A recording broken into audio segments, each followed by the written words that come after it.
Oh, Stalin was a mighty man, and a mighty man was he. He led the Soviet people on the road to victory. All through the revolution, he fought at Lenin's side, and they made a combination till the day that Lenin died.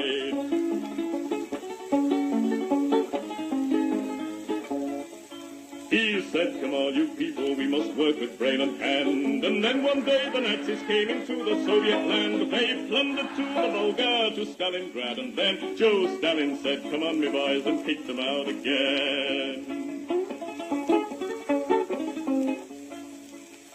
Oh, Stalin was a southerner, in Georgia he was born, where the oranges grow thick and fast and fields of waving corn. And Stalin is a farmer, his fingers they are green, and he has planted the biggest crop the world has ever seen. One day he looked upon the map and frowned and shook his head. There's too much brown and not enough green, these were the words he said. We'll have to change the weather, boys, he said, and then he smiled. So let's begin by planting trees along 3,000 miles.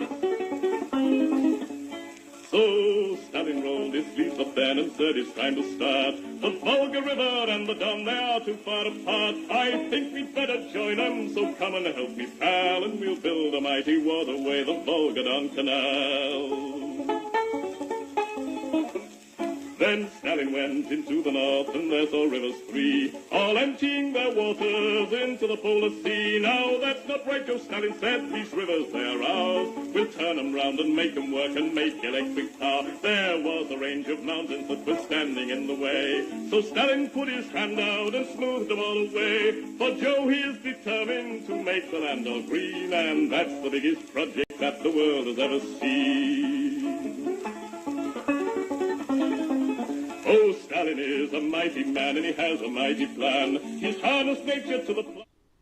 Good evening, everybody, and welcome along. It's the night of Monday, the 30th of October, 2023, and we are here for about an hour or so doing a live stream with the specific purpose of looking at the way in which the current wave of protest, both in Europe, Britain and the United States and other places, can be pushed in a more positive direction, should we say, and going to be looking at, well, the reasons why the current level of organisation will see these protests run into the ground in the same way that so many others have been before, and what it would actually take to turn them into something more effective.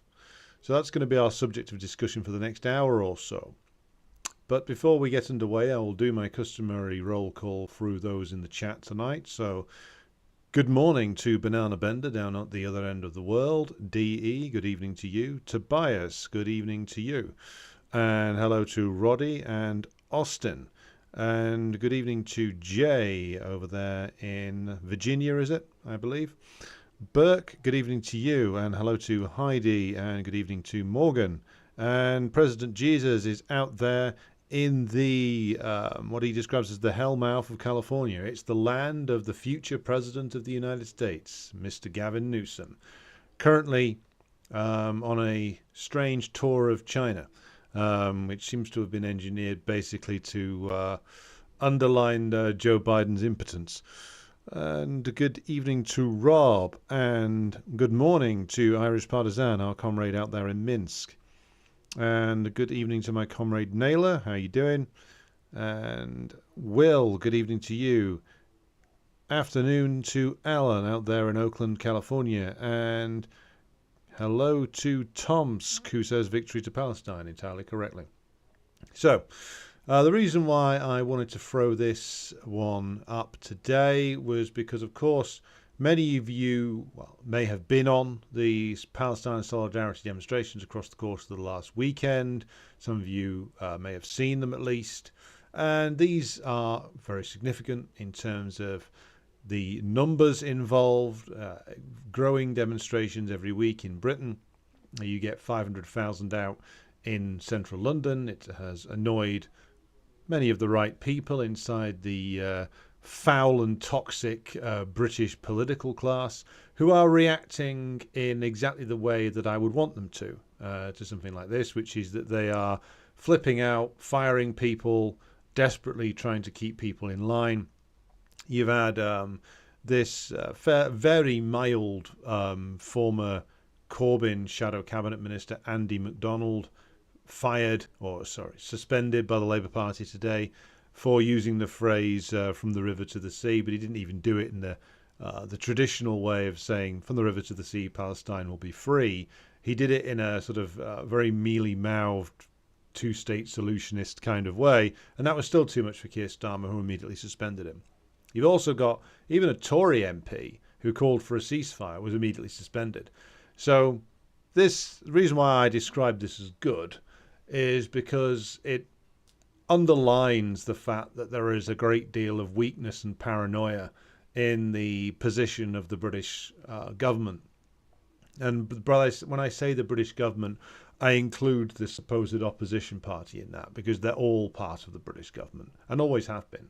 The opposition party is as much a part of the coalition of governing forces in Britain as the party in power is. It's a holistic picture of which the Labour Party is half of the image there, and the paranoia over the the demonstrations and anybody who steps out of line, of course, mirrors the extremely brittle nature of the bourgeois political systems. Used to be that even 20 years ago, of course, the Labour Party used to keep room within it, even for the likes of Corbyn and that grotesque fraud John McDonnell and others on the left. Tam Dalyell, this long-time sort of left social democrat, was there right up until the bitter end of his life, and there was room for a minority of opinion on the Palestine issue, which might not have been my opinion, but it was an opinion that was divergent from the party leadership.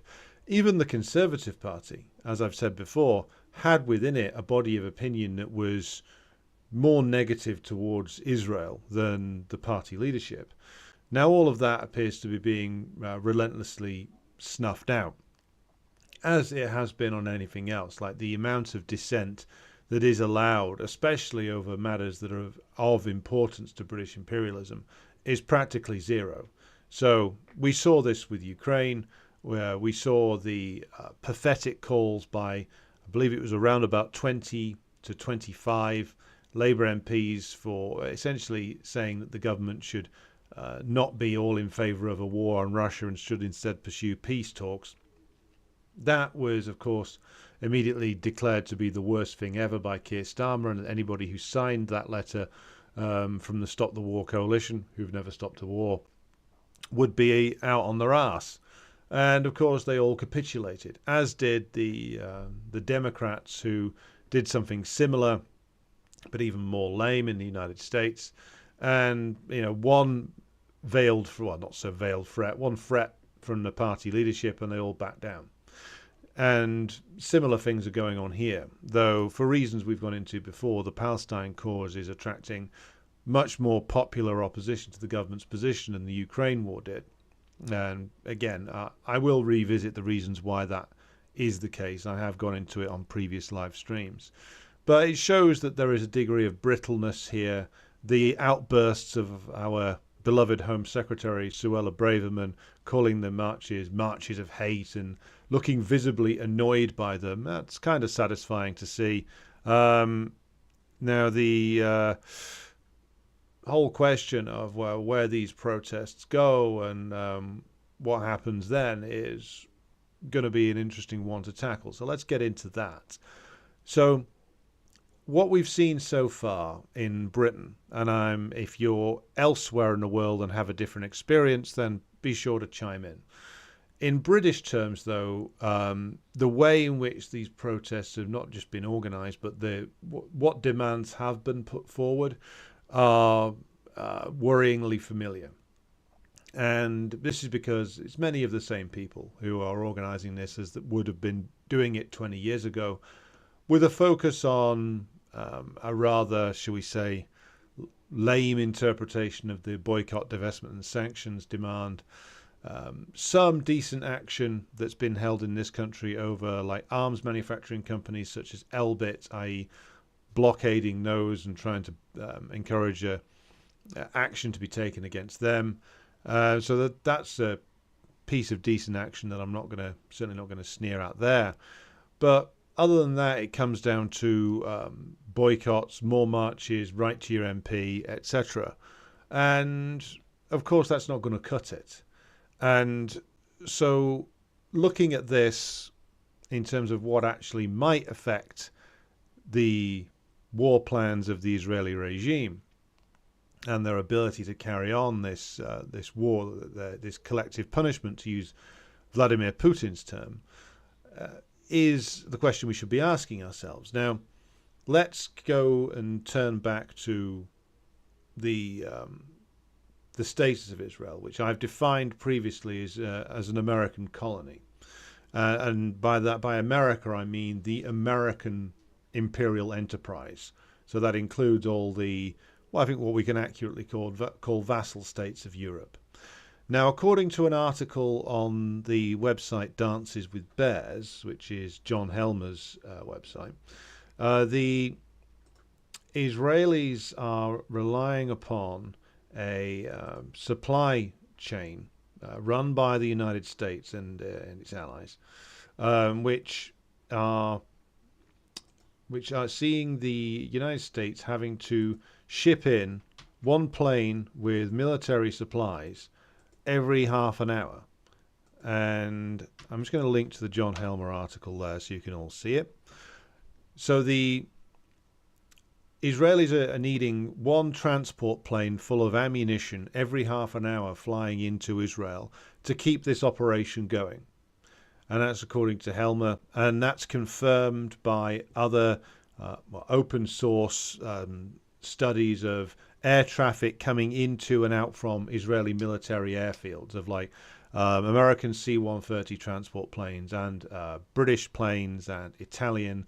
So what they're doing is, this is a war that's being run by the NATO bloc, basically, and it's therefore it can be said with complete accuracy that Israel's bombardment of Gaza, and of course their actions on the West Bank and in the north on the border near Lebanon, all of this military operation is being completely underwritten by the United States and its bloc allies, or vassals if you prefer, and that without that support the Israeli war on Gaza would not be able to go on for more than a few more days.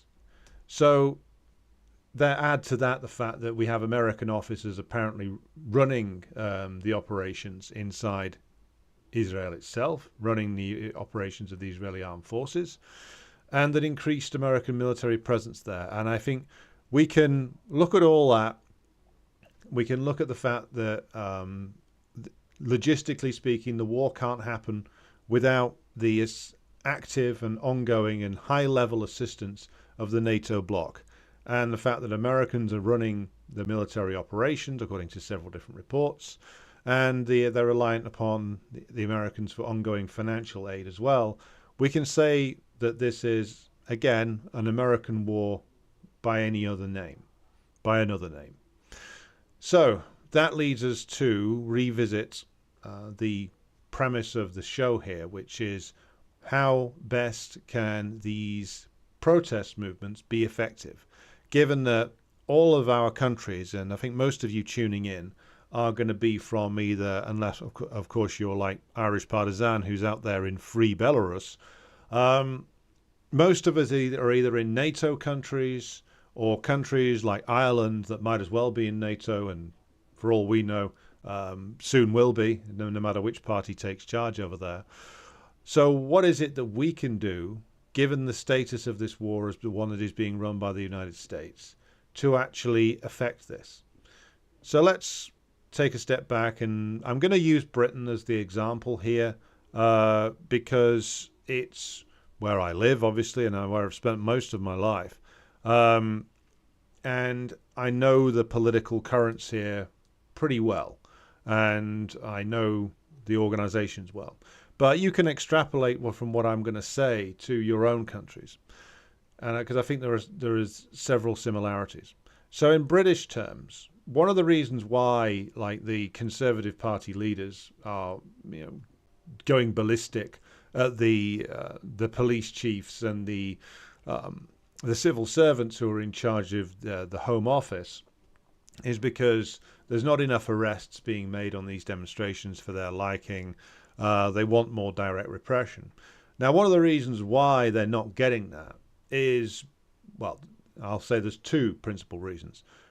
Firstly, the police and intelligence men in Britain who really run the repressive apparatus, the politicians come and go, as in any imperialist country. The power of what is referred to in American terms as the deep state or the permanent state always remains, of course, and they are the ones who actually make the decisions. And the police chiefs and the intelligence men and the senior government officials, the civil servants, they are far smarter than Suella Braverman, and they know very well the political character of those organising these demonstrations in London and elsewhere. And they know very well that other than the Elbit shutdowns or attempted shutdowns, a lot of this is just going to blow itself out, because it's the same people who've organised anti-war demos going back probably for 30 years and have never stopped a war. They just want another demo, another demo, another demo. Everybody gets demoralised. Everybody goes home in the end. And as I say, the police chiefs, the intelligence chiefs, the military men beyond them, the people who are in charge of the security of the state in Britain, they all understand the political character of those organising them, which is why they're not doing mass arrests. That's one of the reasons. Because they remember the lessons of the anti-Iraq war movement. Just stand back, don't arrest many people, don't inflame things and make the situation worse, and wait for things to blow themselves out. The British state understands the character of the British left. They understand their their absolutely useless nature, and they understand that these people aren't going to lead this movement anywhere. It's going to be a lot of noise, few inconvenient days in London, and that's going to be it. From the judgment being made by the security officials.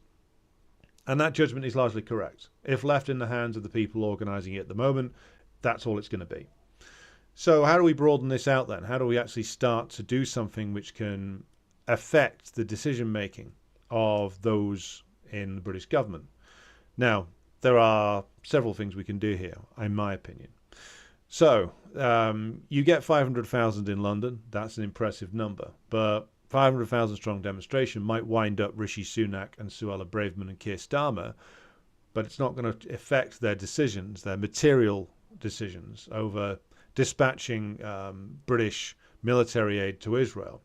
So what could start to be something that would be more effective at doing that?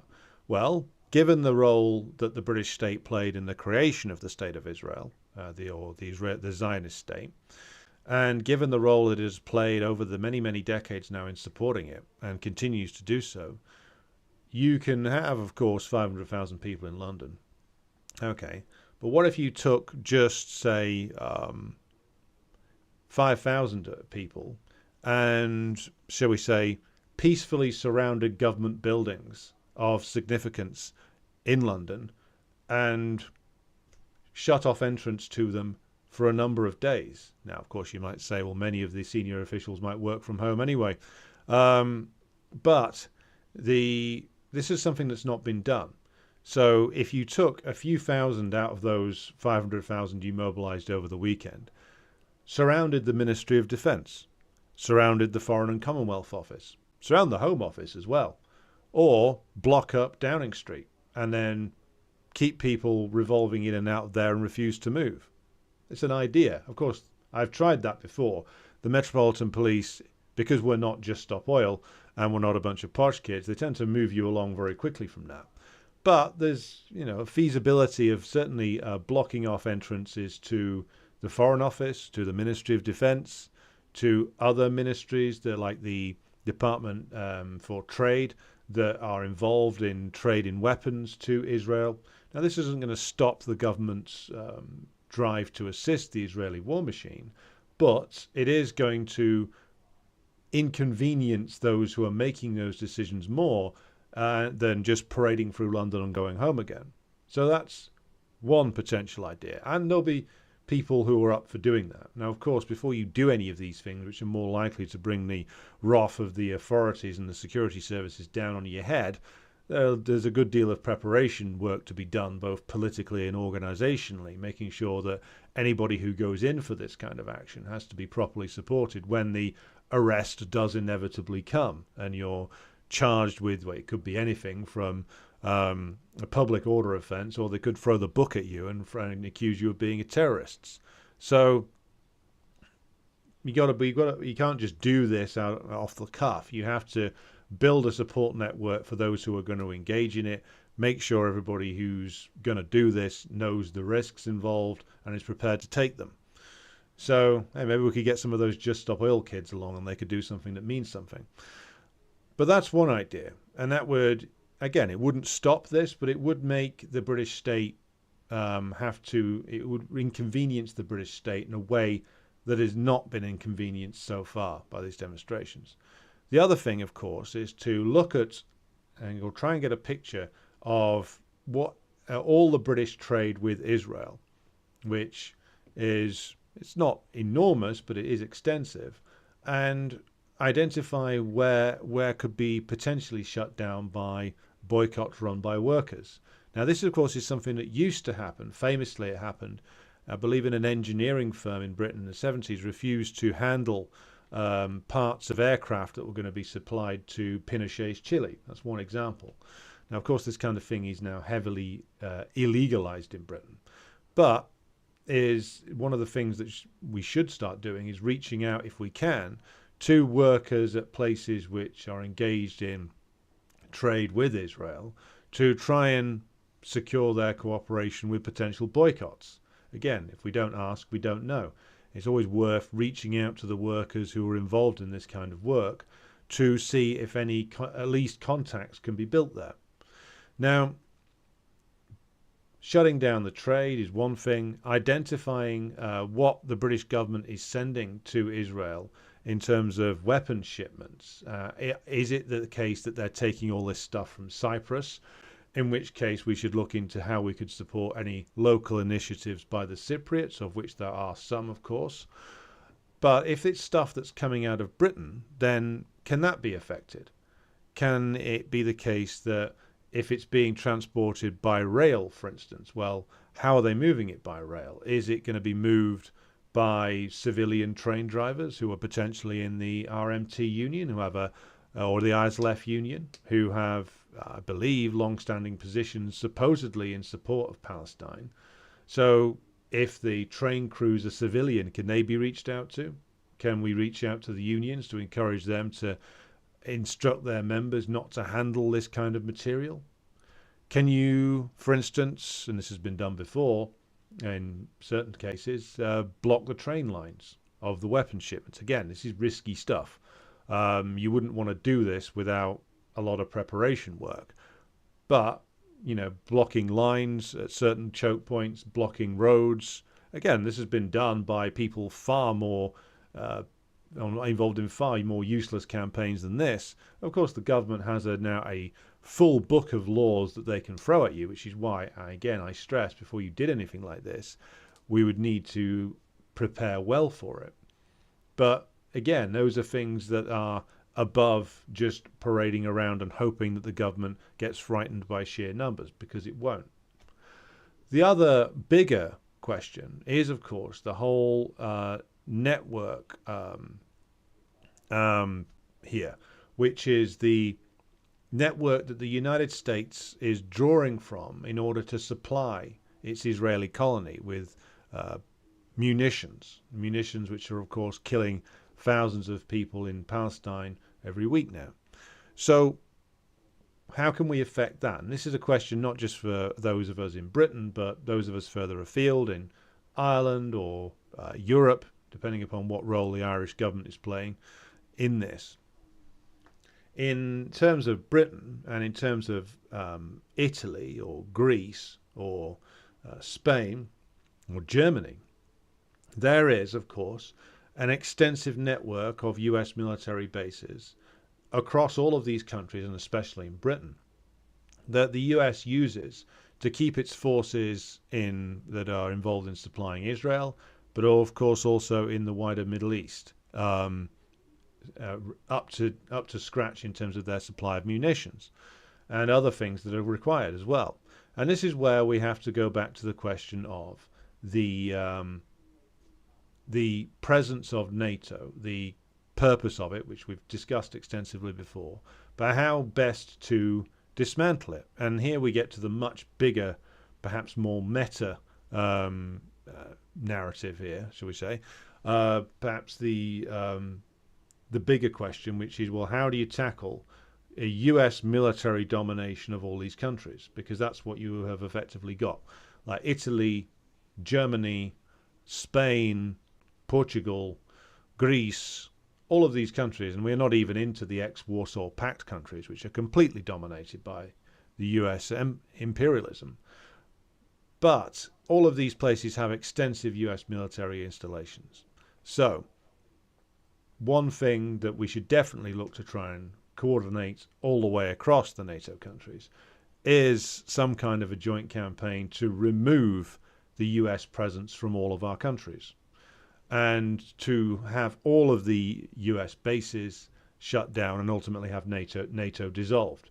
Because this is the time to popularize, now we've got much bigger protests, the slogan about the need to do away with NATO, which of course many of us have been talking about all the way through the Russian special military operation and the war in Ukraine for over 18 months now. But now you've got this moment where you've got many, many millions of more people awakened to what is going on, certainly when it comes to occupied Palestine. Well, then the role of the entire US bloc, the US NATO bloc, US imperialism as a whole here, in supporting and sustaining this war waged by Israel, that needs to be brought out into the open. And so I'll go back and mention that 40 odd years ago in Britain, there was like a movement. They were called the Greenham Common Women, which was a socialist type, also a feminist movement, I think it's fair to say, who were campaigning against the placing of, I believe it was the US Pershing cruise missile in Britain. And that had a certain impact. It wound the government up no end. They were subject to all kinds of state repression. But it's stuff like that that we need to take a little bit of inspiration from. Because again, to go back to the point, 500,000 going through London is very, very good. It's in fact great to get organised that quickly. And there's clearly a widespread feeling against the Israeli regime and against the US imperialists.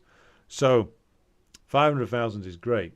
But you could get like something that would be even more effective with a far smaller number. So get 5,000 to, shall we say, peacefully surround certain US military installations in Britain. There is an awful lot of them. There's a lot of bases with RAF, Royal Air Force in the title, which are entirely, they might as well be called USAF, US Air Force Base, because that's what they are. They're US Air Force bases that are used to supply or supply Israel, to run intelligence gathering missions, and they are, of course, away from, well, not completely away from major centres of population, but they're out there and we can find them fairly easily. So perhaps it's time to switch the demonstrations away from endlessly being in city centres and to go out to places where the US is actually running this war from. So find the Air Force bases that are being used to supply the Israelis. Take even a demonstration of 5,000 out there. That would make the government twitch slightly. And of course, building support in the demonstrations that are undoubtedly going to be carrying on in London and Manchester and Glasgow and Edinburgh and other places. Building support for the slogan of the dismantlement of NATO, and pointing out the connection. It's not just bad guy Benjamin Netanyahu doing this, even though, of course, he's the man with his face in the television. He is but the vessel for US imperialism on this. He, like any Israeli prime minister, is but a vessel for US imperialism. And the connection between the fact that all of the European countries have about as much sovereignty as your standard feudal vassal these days, and the fact that and the role that NATO plays, and then we got to take it back to what is going on in Ukraine and how that's connected to the nature of the war on Russia. It's an opportunity to spread out this politicization for a much longer, to a much wider degree than has been had already, and to start mobilizing people around the idea of getting US forces out of Europe, out of Britain, to make the point that the US presence has nothing to do with security for the working class or indeed even the middle class of these countries. It's everything to do with perpetuating US imperialism and actually making these countries a lot less secure for the majority of us. Remember that NATO was primarily set up not really in the full expectation that the Soviet Union was going to invade. Everybody knew that that was never a prospect that the Soviet leaders were interested in, but really to prop up the weakened capitalist classes of Western Europe. And now it's there to not only do that, but also make sure that they remain completely dominated by US imperialism, and to, of course, exercise nearly full control over the vassal states of Eastern Europe. And all of that needs to be brought out into the open, and this is an opportunity to do so, because, as I say, without that network of bases through which to supply the Israeli military, then the Israeli military is not going to last too long, wouldn't be able to run this war. So this is the challenge now. Now, there are, of course, certain countries which are far ahead. The Greeks have a long and proud tradition of going after the NATO bases in their country, and there's some inspiration to be taken there. But, of course, this hasn't been done in Britain for an awful long time, I don't think since the 80s. And, of course, again, in Britain and other countries, there'll be heavy criminal penalties thrown at anybody who does this. So, again, this is something that needs to be built for properly and prepared so people aren't left dangling when the book gets thrown at us, which undoubtedly it would. The British state will absolutely go apeshit if this is done to any great degree, because if you start calling into question on actually raising the issue of, well, what is the nature of the British relationship with US imperialism? What is the purpose of it? Why is it that there are so many US military bases in Britain or in Germany? I mean, German comrades can take up that discussion, or in Italy or in Spain. Why is it that there is this long chain of garrisons everywhere that essentially serves as armies of occupation in all of these countries, which is what they are? Now, they've scaled them down slightly in terms of the numbers, but there's still an awful lot of US troops in most of the major countries in Europe, and it's transparently obvious due to all of these countries lining up behind Netanyahu. In reality, they're lining up behind Biden. That these are countries which are completely dominated by US imperialism and don't exercise any real degree of sovereignty or independence. They're just vassals. And all of this needs to be brought out into the open. And the waging an effective campaign against US imperialism, against the NATO bloc, and against, of course, the supplies to Israel, this is all going to take a much higher level of activity than has been on the cards so far. And until that starts to happen, my fear is that all of the enthusiasm and the energy that's been undoubtedly found in this moment is going to dissipate just the same way it did 20 years ago. Now, it doesn't go away. No one is left unchanged by this. But demoralization can sink in very quickly. If people go out, the demonstrations get bigger and bigger and bigger, and then the government just ignores you. And then you don't go anywhere with it. And a lot of the time, the people running these protests don't want to go anywhere with it because they know the risks. They know that if they're seen to be involved in organizing anything around matters of, shall we say, state security, which the British permanent state would look very unfavorably upon, and would, again, as I say, throw the book at anybody who was involved in this, especially the organizers. A lot of these people are essentially from the Labour aristocracy. They don't want to risk their position too much. So again, you've got to push this further, finding people who are willing to take this risk and get engaged in this kind of action, because unless there is a more meaningful political level of organization found here in a way that can actually damage the ability of the British state to continue to aid the Israeli regime, then we're just going to see another movement hit the buffers, and a lot more people who could have been politicized in a successful way get demoralized and drift away again. And I don't think any of us wants to see that happen. So I'm going to pause now for questions in the chat here. Putin's shirt says, it's been reported that 2 months before the Hamas attack, the US started expanding a secret military base in Israel. Well, I'm not surprised that that's come up, because for several reasons. I think we have to bear in mind what was going on in Israel before the events of October the 7th and the bursting out into the open of the hostilities that always go on under the surface. The state of Israel was becoming more and more unstable. I mean, even on the day before the Palestinian resistance attack, there were gigantic demonstrations against Netanyahu. The US wants rid of Netanyahu very much. They have to prop him up for now because they're worried about the stability of the state of Israel itself. But they're also worried, and this is why the likes of, as I say before, Thomas Friedman came out and openly said, well, Netanyahu's caused this, he's got to go, because they're worried that Netanyahu and the collection of fascist lunatics he has in his government are destabilizing Israel, even if you leave aside everything that's going on right now, to the point where it could face potential civil war or implosion because of its relentless dive towards more and more open fascist rule. So that the US would look to put a military base directly in Israel is not a surprise.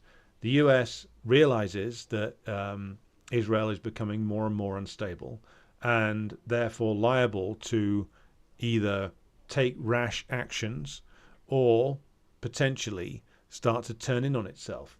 The US putting military forces directly on the ground there. They've always got covert forces in Israel and Palestine. But actually establishing a military base there enables the US to exercise a higher degree of direct control and open control than they would usually.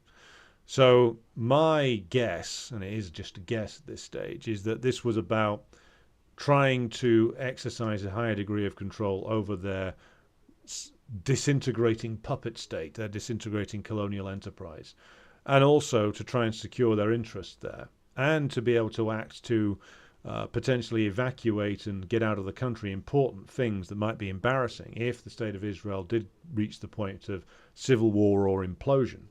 So the US putting a military base there, I think, says more about the potential instability of the state of Israel and the need that the US had to exercise more direct control than they did previously over its government. And having a military base there, of course, isn't just a visible sign of the US putting its boot down, but also enables all kinds of US operations to be run directly in Israel. So I would say it's a sign of the US realizing that they've got a problem and wanting to increase their presence there as a result. Mutanda says the stream keeps cutting out. So if the stream's cutting out for you, can you let me know, and I'll see if it's a problem on my end. How did I come across John Helmer? He was recommended on the Duran channel. Mercouris, Alexander Mercouris often recommends his site. Very long history of reporting from Russia. He writes a lot of very interesting pieces about the thinking inside the Russian government. He's actually somebody, Helmer is, who I'm looking to get on the program soon.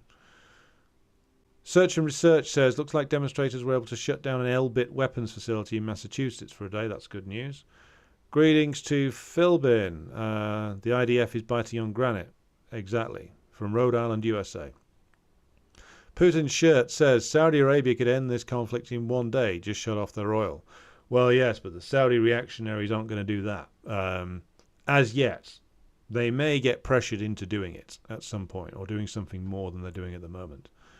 Who are the people organising the demonstrations? Asks Burke. Well, it's Palestine Solidarity Campaign, who are essentially an old group of, mostly like left-wing Labour people and people who used to be in the Labour Party. So essentially social democrats, which is why it is the way it is, basically. Irish Partisan says, CPGBML, no to NATO and the Workers' Party of Britain can take the initiative in taking more direct action. Certainly can take the initiative in starting an organisation, starting to raise the demands and trying to find people who can do this. Certainly it's something that needs to be done. Bernardo Bender says, the US have awarded Israel a multi-billion-dollar contract for facilities in the Negev 2 months ago. Yeah, I think that's what Putin's shirt was referring to a minute ago. Philbin says, would anti-NATO US-based Americans for a demilitarized Europe or something akin help? Yeah, I mean, look, this is where Trump did something useful, in a way, when he raised the point about NATO. I think for Americans, the point to raise is, keeping it on a fairly simple side, is, look, why is the United States involved in constructing this vast archipelago of military bases? Why is the US spending all this money overseas? I mean, basic points. Draw from what people like Trump said.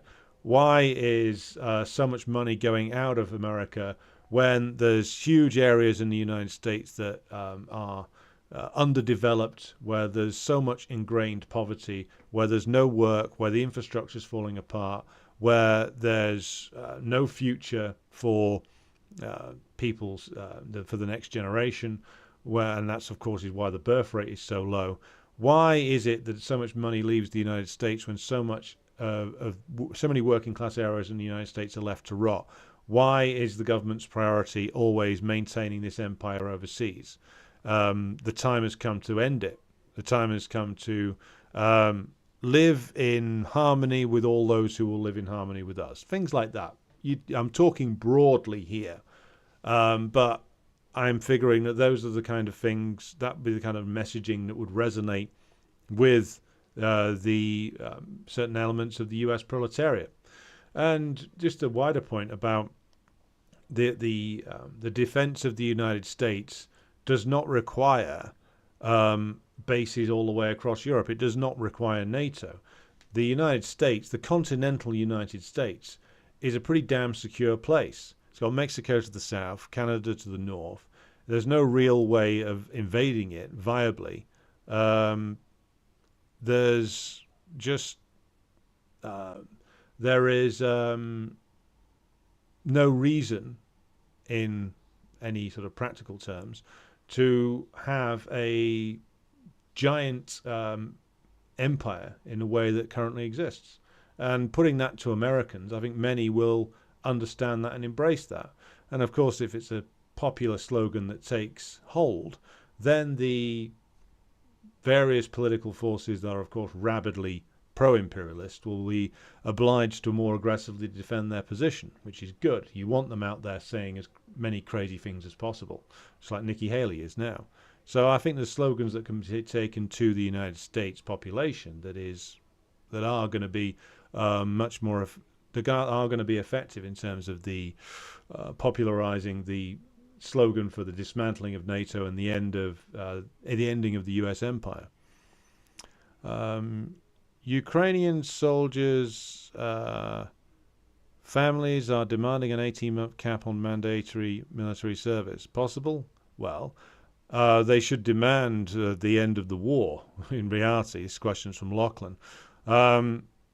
I'm not surprised it's come up, but there's no way that Zelensky and his crew are going to agree to that, given that they're running out of men anyway, and that they're heading for a very hard crunch. So they're now mobilizing teenagers that we've seen. There's evidence of that. They're now talking about mobilizing the female population en masse. So this is heading towards a real horror show. So the quicker that the Ukrainian population can revolt against Zelensky and his crew, the better. Of course, that's difficult because any oppositional organization that could have affected the Ukrainian government has long since been smashed or subordinated. So the Ukrainians are in a very tough situation. But unless there's some kind of action to destroy the Zelensky regime from within Ukraine, then the Americans, even with the unfolding situation inside the Middle East, they are going to continue to try and prop up Zelensky or his replacement, keep the Maidan regime going, so that this war continues until the Americans hope that something comes up, that some kind of destabilization can be found inside Russia. Maybe the sanctions will start working, which they probably won't, or something else will happen. Either way, they're going to try and keep the Ukraine war going, even with all the horrendous losses that have taken place so far. So there's got to be some way of getting out of this, and that way either comes through the Russians imposing complete military defeat and the collapse of the Ukrainian state, or a revolt inside Ukraine itself causes the Ukrainian state to collapse. The latter is unfortunately not very likely at this moment in time, in my judgment. Putin's shirt says demilitarize the empire or end the empire. Greetings, comrade, says Lord Charfield. Good evening to you. Mutanda says the stream's now okay. Okay, everybody else is good. Philbin would like me to consider a different moderator for the chat area. Well, if anybody wants to volunteer, feel free to contact me, because so at the moment this is a one-man operation. Does the UAE-Israel pipeline have significance in all of this? Well, the UAE normalization process in Israel has a degree of significance because, of course, that was Trump, or more likely Jared Kushner's big idea. And, of course, the Saudis were engaged in that. Now they've suspended normalization talks. So there's a need there for the UAE's position to, of course, they don't want to sacrifice the lucrative ties they've made with the Israeli regime. But on the other hand, they're now facing, even in the case of like the Gulf states, like the UAE,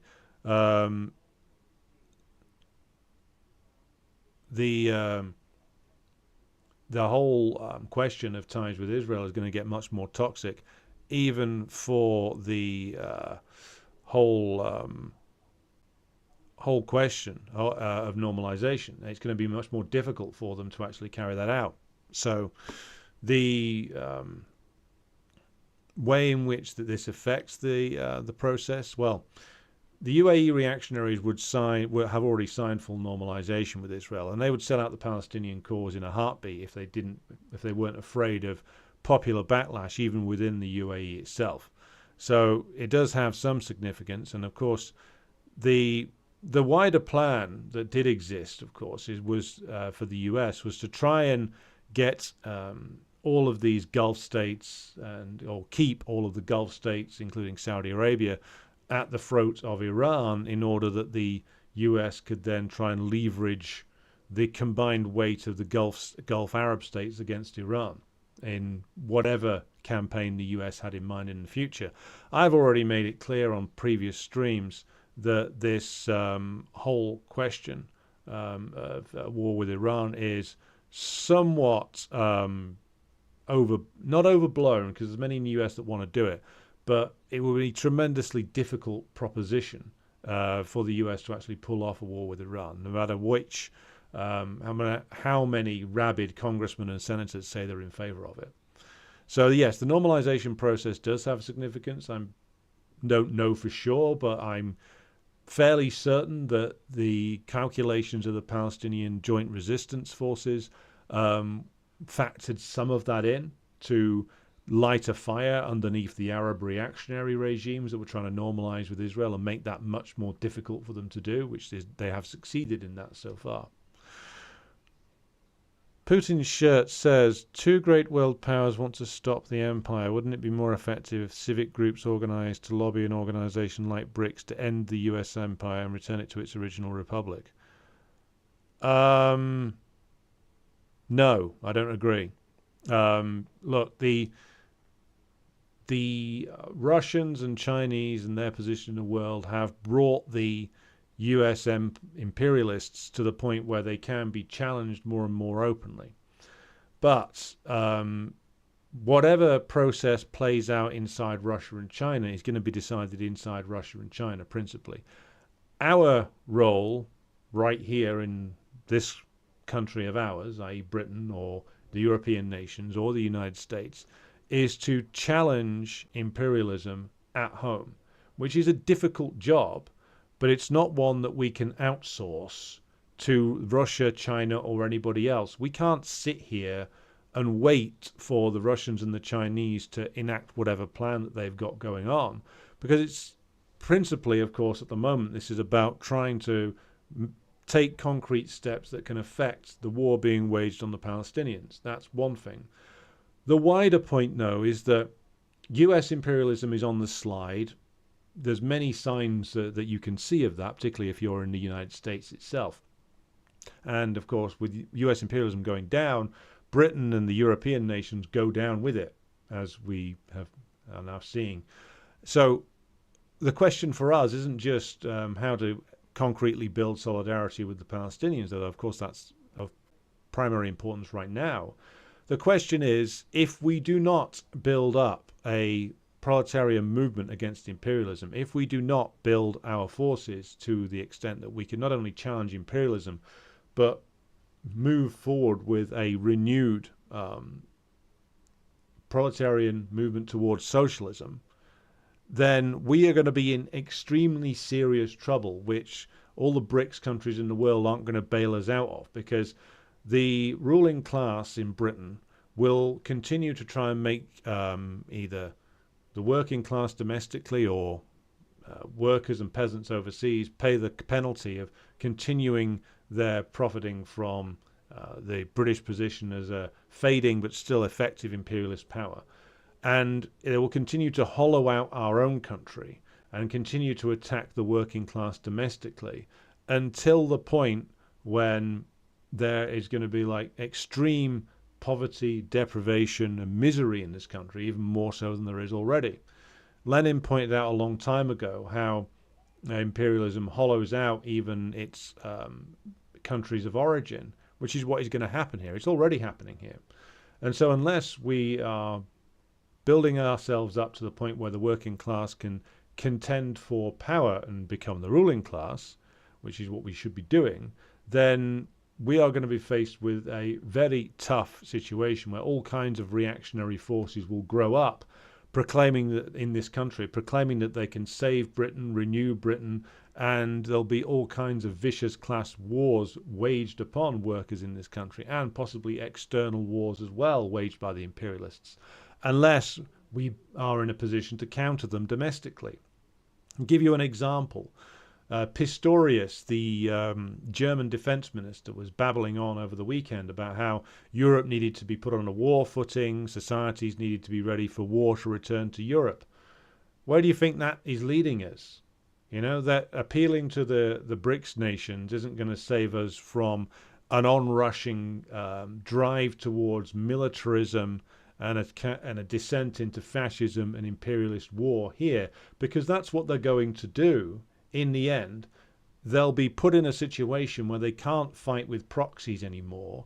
They don't have Ukrainians or Taiwanese lining up for them to use as proxies against the Russians and the Chinese. They'll have to do it directly themselves. They'll have to wage the war directly themselves, which they won't be able to do tomorrow or even 6 months' time. But they're going to try and do it because these people, this class, this ruling class, is so rotten it would rather torch the entire world than lose its power. And we are the only ones who can actually stop that effectively. So I disagree that appealing to the Russians and the Chinese to save us from this monster is going to do as much good. We need to vanquish it ourselves. It's our task to do. Right. Sammy Tamimi says, I remember after 9/11, many were saying this was a pivotal moment and the world would never be the same again. Israel are saying the same now. Will this be the start of a similar realignment decline? Yeah, I mean, 9/11 and the whole unfolding of what happened afterwards was much more about US decline and the dangers of that decline for principally Iraq and Afghanistan and other places than it was about US strength. I'll come back to that in future streams. Okay. A republic, not an empire, sounds reactionary like Pat Buchanan. We need a workers' state. Yep, true. Well, how about a workers' republic? Let's go with that.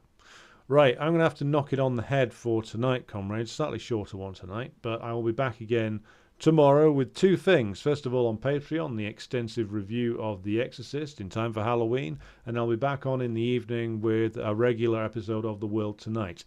Thank you, everybody who's contributed to the chat tonight, and I'll be back again tomorrow. Oh, Stalin.